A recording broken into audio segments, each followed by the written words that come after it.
আজ ১ নং union college মাঠে অনুষ্ঠিত হল মাদকমুক্ত মিনি টুর্নামেন্ট ২০২৫-এর শুভ উদ্বোধন।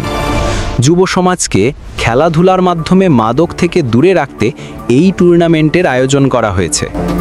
উদ্বোধনী খেলায় উৎসব মুখর পরিবেশে উপস্থিত ছিলেন স্থানীয় গণ্যমান্য ব্যক্তিবর্গ ও ক্রীড়াপ্রেমীরা।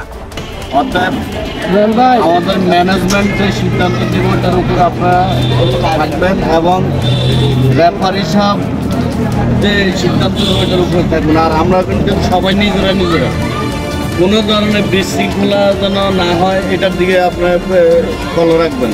মানে আমাদের গুরুত্বটা থাকবে এখানে যেন কোনোভাবে যেন কোনো বিশৃঙ্খল কিছু না হয়, এই আবেদন করছি আমি। ঠিক আছে।